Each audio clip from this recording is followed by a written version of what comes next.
बिहार में अब peak hour में वाहनों की जांच के बजाय जाम हटाएगी ट्रैफिक पुलिस।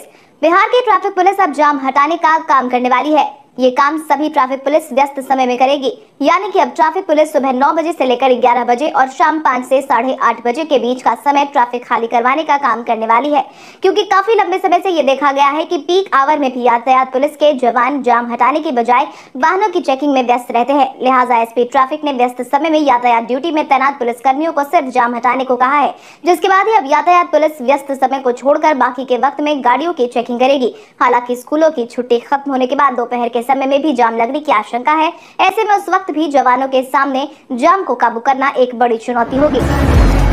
बिहार से राज्यसभा की 5 सीटों पर निर्विरोध हुआ निर्वाचन।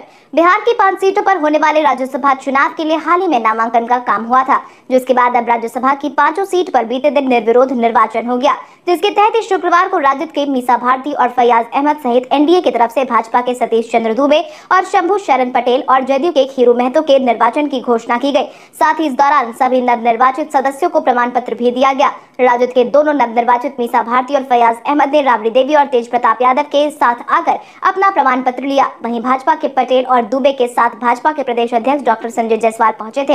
इस दौरान ही सदस्यों के निर्विरोध निर्वाचन पर संजय जायसवाल ने खुशी जताते हुए सीएम नीतीश का धन्यवाद किया। वहीं राजद के नेताओं ने भी आपसी समन्वय से निर्विरोध निर्वाचन पर हर्ष जताया।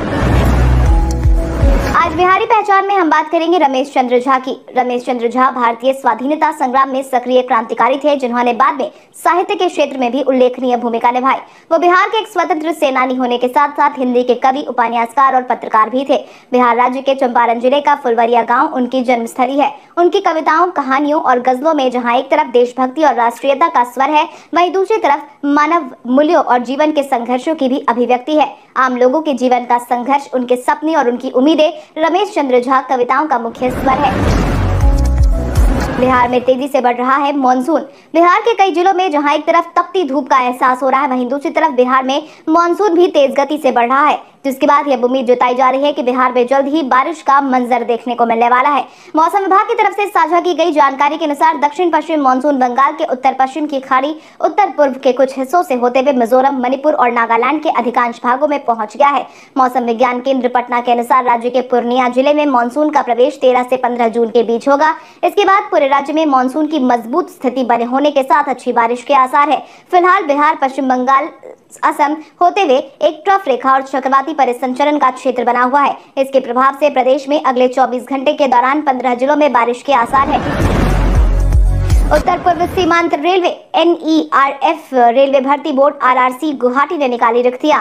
उत्तर पूर्व सीमांत रेलवे भर्ती बोर्ड गुवाहाटी ने अप्रेंटिस के कुल मिलाकर 5,636 पद पर आवेदन की मांग की है। वहीं शैक्षणिक योग्यता की बात करें तो अभ्यर्थियों के पास संबंधित ट्रेड में ITI NCVT प्रमाण पत्र के साथ मैट्रिक या समकक्ष डिग्री होना अनिवार्य है। इच्छुक और योग्य उम्मीदवार अंतिम तारीख 30 जून 2022 तक आधिकारिक वेबसाइट nfr.indianrailways.gov.in पर जाकर सारी जानकारी ले सकते हैं। साथ ही इन पदों से जुड़ी तमाम जानकारी नीचे डिस्क्रिप्शन बॉक्स में दिए गए URL से भी जाकर ले सकते हैं। नवादा में स्कूल खोल सकते हैं सोनू सूद। हाल ही में 4 हाथ और 4 पैर वाली बच्ची के लिए मसीहा बने बॉलीवुड अभिनेता सोनू सूद नवादा जिला वासियों के लिए जल्द ही एक सौगात दे सकते हैं।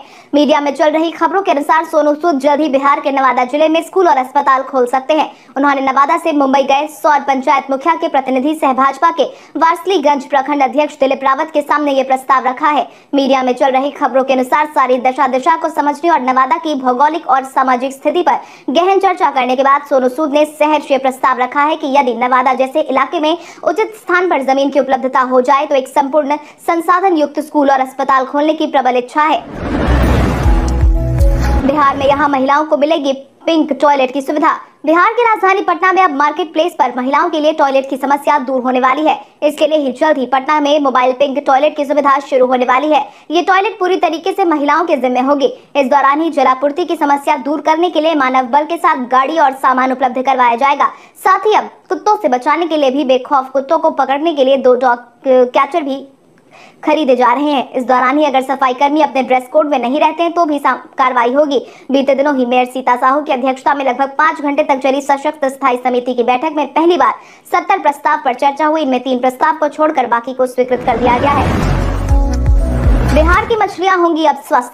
बिहार की मछलियां और ज्यादा स्वस्थ होने वाली है, क्योंकि इन मछलियों को अब एक खास चारा दिए जाने की तैयारी हो रही है। मीडिया में चल रही खबरों के अनुसार बिहार के चर्चित लीची अब किसानों को दोहरा लाभ देगी। लीची के फल के अलावा उसके बीज के भी अब दाम मिलने वाले हैं। हाल ही में राजेंद्र प्रसाद केंद्रीय कृषि विश्वविद्यालय के वैज्ञानिकों के शोध की सफलता के कारण, जिन्होंने लीची की गुठली से मछलियों के लिए चारा बनाने में सफलता पाई है, उत्तर बिहार में मत्स्य पालन में काफी वृद्धि हुई है।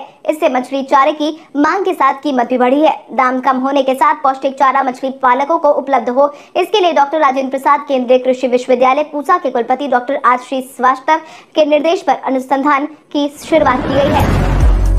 हाल में मिले कोविड-19 मरीज के बाद एक्टिव मामलों की संख्या 50 के पार। देश में कोविड-19 के मामलों में उछाल देखने को मिला है। वहीं बिहार के बाद देश भर में कोविड-19 के मामलों में उछाल देखने को मिला है। वहीं बिहार की बात करें तो बीते दिन के पिछले 24 घंटे में बिहार में कोविड-19 के मामलों में भी वृद्धि देखने को मिली है।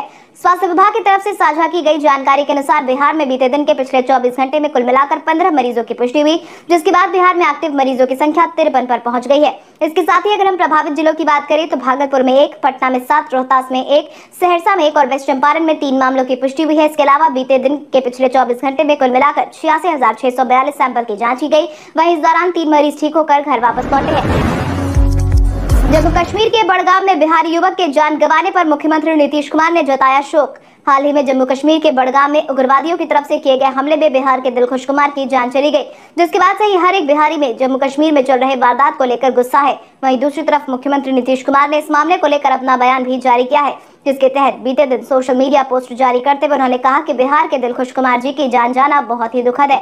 उनके निकटतम आश्रितों को मुख्यमंत्री राहत कोष से 2 लाख रुपए दिए जाएंगे। साथ ही श्रम संसाधन विभाग और समाज कल्याण विभाग की तरफ से संचालित योजनाओं में नियमानुसार अन्य लाभ दिया जाएगा। आपके अनुसार बिहार में जातीय जनगणना करवाने के फैसले का श्रेय आप किसे देंगे? अपने जवाब में कमेंट करके जरूर बताएं। इसके साथ ही आज के लिए बस इतना ही। बिहार की बड़ी खबरों से अपडेटेड रहने के लिए हमारे YouTube चैनल को सब्सक्राइब करें और बेल आइकन दबाना ना भूलें। धन्यवाद।